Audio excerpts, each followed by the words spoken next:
Thank you for taking the time to attend this mandatory health training presentation. On behalf of the company, I would like to personally welcome you to the world of medical billing and coding and provide you with a bit of basic insight into some topics you're going to run into during your time here. For starters, I just want to give you a quick overview of a few of the topics we're going to address in today's presentation, and I'll go into detail in each one as we go on.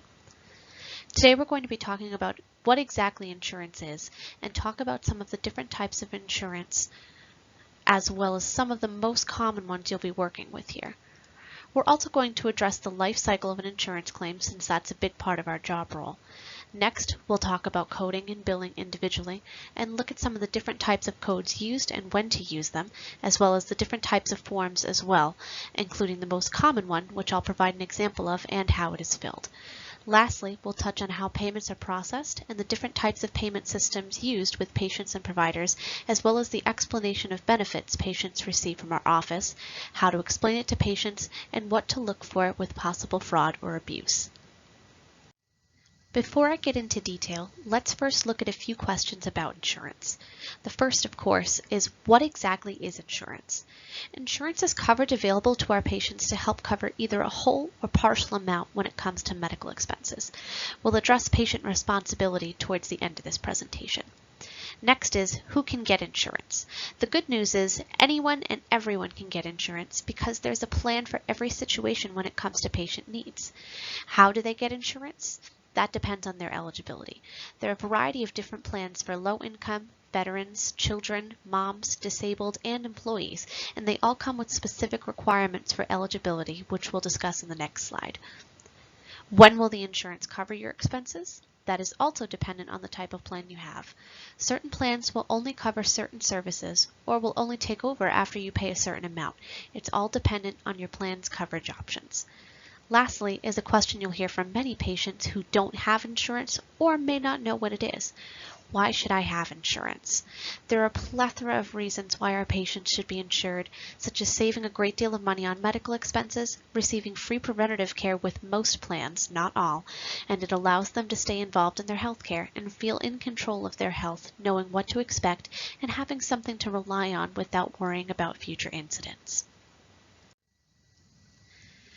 Now we're going to take a look at the many different types of insurance you may run into on the job. There are two different categories, public insurance and private insurance. Public insurance is sponsored and provided by the state or the government, while private insurance is chosen by you or your employer and is sponsored and funded by a private source, either you or your employer. Although most employers will have you funding your own insurance either via paycheck withdrawals or in the form of a 401k or liability. The two most common types of public insurance are Medicare and Medicaid, which, although they sound very similar, are two very different plans. Medicare is targeted to individuals over 65 years of age or under 65 in special circumstances with a qualifying disability or pregnancy. Medicaid, on the other hand, is a public assistance insurance for financially needy individuals and families, which determines eligibility based on your household income and the federal poverty level. CHAMP VA and TRICARE are the two programs targeted at veterans and active military personnel and their beneficiaries. These are also very different from each other in the fact that TRICARE is available for active duty members and retired military personnel and their dependents, while CHAMP VA is specifically for dependents and beneficiaries. Please note, if a patient is eligible for TRICARE, then they are not eligible for CHAMP VA. The last is CHIP, which is a program for children's health insurance when families make too much to qualify for Medicaid, but not enough to purchase private insurance on their own. Moving on to private insurance, we have employer or group insurance, as it's often referred to. This is coverage purchased by an employer for their employees and sometimes the employee's dependents. Individual insurance is also known as Obamacare and is sponsored by the Affordable Care Act.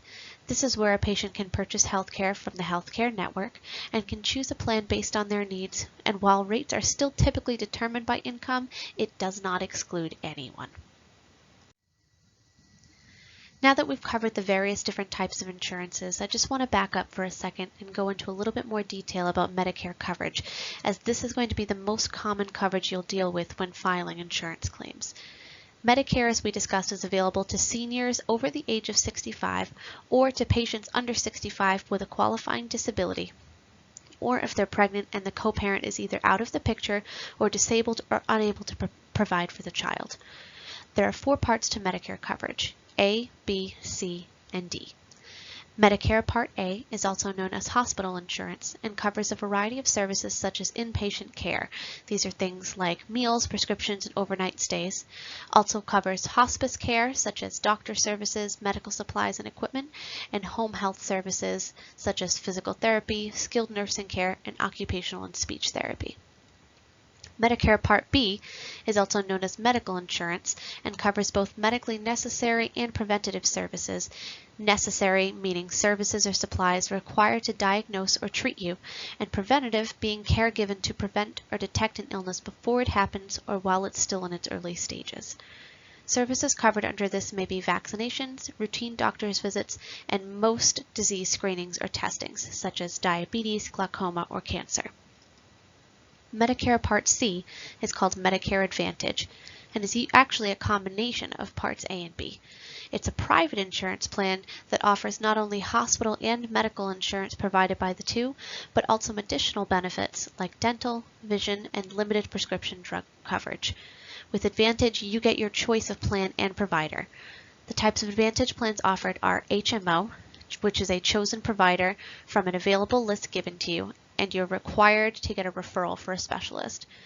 PPO, which gives you your choice of provider outside of the list with no required referral, or an MSA, which has no monthly premium, but you do pay out of pocket until your deductible is reached, and additional money is deposited from your paycheck into a savings account that can be used to pay for services before reaching your deductible. Medicare Part D is the last one, and that's known as prescription drug coverage. In order to receive this, you must be enrolled in at least one of the aforementioned plans already. It cannot be a standalone service. Most prescriptions are covered under this plan, but the amount of coverage is categorized by the type of medication and its tier, 1 through 4, with the higher the tier being considered a specialty drug, making it more expensive. So now that we've addressed the insurance side of things, let's talk about what happens when we start the claim process and what happens when it leaves our office. There are 6 main stages of a health insurance claim. The first is data entry, in which data is collected, summarized, and input into the system electronically. It is then submitted through a portal verified for accuracy against the patient's demographic and insurance information. Once the information has been validated, it enters the second stage, which is the editing phase, in which claims are edited against business rules and are either passed, suspended, or denied. If passed, then moves on to stage 3, which is the pricing phase. During this phase, rate and price information is used to calculate a final price with prior authorization. This continues on to the 4th stage, the audit phase, in which the data is cross-checked to be sure there are no duplicate claims for the same patient or any existing conflicts. If the claim passes this phase, it'll move on to the disposition phase, stage 5, where it will either be marked paid, suspended, or denied. Suspended claims must be reviewed, corrected, and submitted again, while denied claims will be finalized and moved into the denied payment history records. If marked paid, then we move on to the 6th and final stage, the reimbursement phase, in which payment is posted and distributed to the provider. There are some cases, though rare, where you may come across that a claim that was submitted was either rejected or denied. Patients tend to worry when they hear there was an issue with their claim or insurance processing that their claim was automatically denied. This is usually, however, not the case. There are times when a claim may simply be suspended or rejected. While rejection and denial may sound the same, there are actually quite a few differentiating factors. When a claim is rejected, most of the time it's because of a simple error or mistake, such as a misspelled name, mistyped number from an insurance ID card, and so on. The claims can be updated and resubmitted to meet the proper data and formatting requirements. This is because the data was never actually received or entered into the system by the insurance company, and so the claim was not fully received. Claim denials, on the other hand, are a final sentence. There are many cases where a claim may be denied, for example, if there's important information missing, if a claim has already been filed for the service, if the service is not covered by the insurance, if the service has already been accounted for or paid out with another claim or a bundled claim, or if the claim was filed after the allowed period of time following the date of service. Once a claim has been denied, it has already been received, entered, and submitted by the insurance company and cannot be resubmitted due to the increased risk of future denials or it appearing as a duplicate claim, resulting in wasted time and money. If you feel this is incorrect, the claim must be fully researched and you may file an appeal. Next, we're going to take a look at the different types of codes that may be used to file and process a claim for a patient. Codes are what tells the insurance company what to reimburse the provider for. The three main types of codes are CPT, HCPCS2, and ICD. CPT, which is also known as HCPCS1, is a set of codes used to report procedures and services done in ambulatory or outpatient settings. This is one of the most important code sets for you to be familiar with. They're used to describe tests, surgeries, evaluations, and other procedures that may have been performed on a patient. These are then broken down into categories. 1, which describes the type of injury or illness, type of procedure, and what part of the body. For example, code 47350 would be a liver management with simple suture of liver wound or injury. Category 2, which are alphanumeric versus the only numeric category 1, and provide extra information that can be used in future patient care or maintenance. For example, code 0503F is a postpartum care visit. And category 3, which is alphanumeric as well, but are purely temporary or experimental technology or procedures. For example, 0123T is a fistulization of sclera for glaucoma through the ciliary body. HCPCS2 is used lesser than CPT, however not unusual to see. This set is used to report any items, supplies, procedures, and services that are not described by any named CPT code. They are 5-digit alphanumeric with a leading letter. For example, J0696 is a ceftriaxone sodium injection. ICD-10 codes, which were formerly ICD-9, are the other most important code set to familiarize yourself with.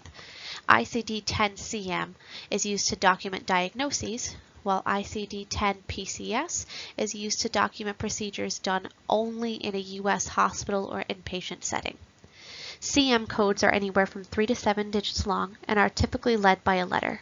For example, R50.9 is an unspecified fever. PCS codes are 7 digits long and can be alphanumeric. For example, 0DQ10ZZ is a repair of the upper esophagus with an open approach. Of course, you're not expected to memorize every individual code, and that's why there are handbooks available for all of the above code types, with each code categorized accordingly. The codes we discussed are then used to fill out the appropriate claim forms. The two forms used in offices today are the CMS 1500 and the UB04, which is also known as the CMS 1450. The most commonly used is the CMS 1500, which is used by individual doctors and practices, also including therapists, chiropractors, and outpatient clinics. The UB04 is primarily used by hospitals, nursing facilities, inpatient clinics, and some specialty providers. In this slide, we're going to go over how to properly fill out a CMS 1500 insurance form. Using the patient data given, we can fill out the CMS 1500 for reimbursement. First things first, above the form in the top right-hand corner, we are going to put the insurance name and address because this is who we're sending the form to. Box 1, we will check off the type of insurance followed by their AD number. Boxes 2 through 8 will be the patient's or insured's information, such as name, address, date of birth. If the patient or insured are the same, you will still relist the information and just mark self as the relationship in box 6. Section 9 will only be if there's a secondary insurance being billed as well. Our patient doesn't have this, so we'll skip this for now. Box 10, we normally will not have to worry about, so we can leave that blank or mark all as no. Box 11, we will enter the patient's insurance information. Boxes 12 through 13 are for signature from the patient and insured. However, these will always read signature on file with the date. Box 14 will be the date of diagnosis, which is also the date of service. In this case, May 5th of XX year. Boxes 15 through 20 do not apply to our patient as there was no hospitalization, the patient is able to work, and there's no referring provider. In box 20, we will indicate the type of ICD code that we're using, which in this case is 10, so we mark a 0 to indicate this. And in boxes A through L, we would list the diagnoses for the patient. In this case, only one primary diagnosis was listed, so we can put G43.009 in box A, as this was indicated on the patient's data where it shows DX/ICD. Once again, we can ignore boxes 22 and 23 as they do not apply. In box 24, we will list the date of service, the applicable CPT code, which diagnosis it matches, the charge for the service, and the provider's ID number. It is important to note here that there are typically 2 NPI numbers, so you want to make sure that you're listing the one for the physician, not the practice. Boxes 25 through 27 do not apply here, but box 28 we will list the total charges from the amounts in box 24 and leave 29 through 30 blank as well. In box 31, we'll put the signature of the physician and the date of service. Box 32 is where the service was done, and 33 is who is billing the insurance. In this case, the location is the same, however, we need to make a note that the billing address is different from the practice address, so be sure to input those correctly. Also in box 33, this is where we will now put the practice's NPI in box A. If done correctly, your final product should look like the example above. Now that we're aware of the basics, we're going to delve a bit deeper behind the scenes and take a look at some of the different payment methodologies. First, there is IPPS, or Inpatient Prospective Payment System. These cases are categorized by a diagnosis group and are assigned a payment weight based on the resources used to treat patients with that diagnosis. This is mainly used in doctors' offices and clinics. Next is OPPS, or Outpatient Prospective Payment System. Cases in this group are categorized by ambulatory payment classifications and are assigned a payment amount based on the resources and services used to treat patients in that classification. This is mainly used in hospitals and emergency rooms. There is also MPFS, or Medicare Physician Fee Schedule, which is funded by Medicare Part B and is used to reimburse physician services. This pays for things like resource expenses, practice costs, and liability insurance. Lastly, there is MACRA, or the Medicare Access and CHIP Reauthorization Act. This act created a quality payment program in 2015, which is a merit-based incentive payment system that rewards providers for better care, not more service. One last thing we'll take a look at is the explanation of benefits. The most important thing to stress about this is that it is not a bill, but an explanation and description of services and procedures that were done, the charges, and the estimated responsibility from each party, the provider, the insurance, and the patient. The first section outlines your account information. The second section, or the main section, shows the details of the services and charges, including date of service, description of charges, amount bills, plan discounts, applied deductible, and the amount remaining, as well as how much your plan will cover. The bottom section shows the amount you are estimated to owe, your insurance information or benefits up to date, and a brief message from the insurance company, which will typically display a phone number or address should you have questions or need to file an appeal to your claim. One of the things we mentioned earlier and in the previous slide was patient responsibility. There are a few different types of out-of-pocket costs that a patient may incur because of their insurance. A copay is the first, and this is a fixed amount you are set to pay usually before services or before checkout. Your plan would determine your copay, which may vary depending on the type of service, preventative versus a specialty service. Coinsurance is another one, which is your share of the cost of a healthcare service. This is typically a fixed percentage instead of an amount that you would pay for services after meeting your deductible for the year.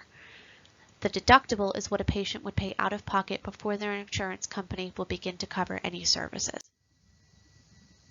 If patients do not accept their responsibility or pay their dues, sometimes we do have to take action. In these cases, the bills would have to be sent to our local collections department, which is typically our billers. The first point of contact made with the patient is via a friendly letter serving as a notification of the outstanding payment, which is usually made within 30 days of the reported service date. If no response is received, the second point of contact would be both a letter and a phone call to the patient at 45 days. These would be a bit more strict and stern in tone to get the patient on their toes and let them know we are taking this matter seriously. Any third and subsequent contact would be at 60 days and so on, all the way up until 120 days. If no response is received after this point, the debt must then be passed on to an outside collections agency. This is always more stressful for both us and the patients, as many collections agencies will charge us fees, and typically if you have an outstanding debt, that word travels fast in the medical community, and their provider may not agree to see them until the debt has been paid. There may come a time when a patient does not agree with a charge or service indicated. It is up to us to double and triple check to be sure all details are correct before submitting a claim. However, it is also important to note that some mistakes and errors are done with intention to take advantage or to get ahead. To help us determine and detect these, it's important to go over the differences. Fraud is an intentional deception or misrepresentation to gain benefit that the person is not entitled to. Some examples of this would be purposely falsifying documents, having unlicensed individuals provide services, or purposely billing for services that were not actually given. Abuse is payment for services when there is no legal entitlement to the payment, but the provider did not purposely misrepresent facts to receive the payment. Examples of this are overcharging for services and supplies, unbundling services that are part of an all-inclusive procedure, or billing for a service that's not medically necessary. Waste is overusing services that result in unnecessary expenses to the healthcare system. Examples of this are ordering unnecessary tests to avoid malpractice lawsuits, spending on services that have no real evidence of being better than a less expensive alternative, or failure to coordinate care that results in avoidable complications or declines in functional status. Errors are simply mistakes or misunderstandings that can be quickly identified and fixed. Examples of this would be incorrect spelling of a name, entering incorrect insurance information, too many digits on a code, or a wrong day on a birth date. Now I know we've covered a lot in this presentation, so we'll briefly review everything quickly. We know that insurance is a great way for patients to save money and cut down on medical expenses. The most well-known and used insurance is Medicare, which targets towards 65+ patients and under 65 with disability. Insurance claims have a lengthy cycle from data entry all the way to reimbursement and can sometimes end up rejected or denied, but they are not the same thing. The most commonly used billing codes are CPT and ICD-10, which are both used to fill out both the UB04 and the CMS 1500. The different payment methodologies that determine rates are indirectly related to patient experience. The explanation of benefits provided to patients is not a bill, but describes charges and services to patients and serves as a great tool when checking for fraud, abuse, waste, or errors. It's important to remember that we don't expect you to remember everything right off the bat. And if you have any other questions, there are so many resources available from the Medicare website to the CMS website and also your providers and insurance companies' websites. I hope you have enjoyed this presentation and have found something to take with you on your new job. Thank you.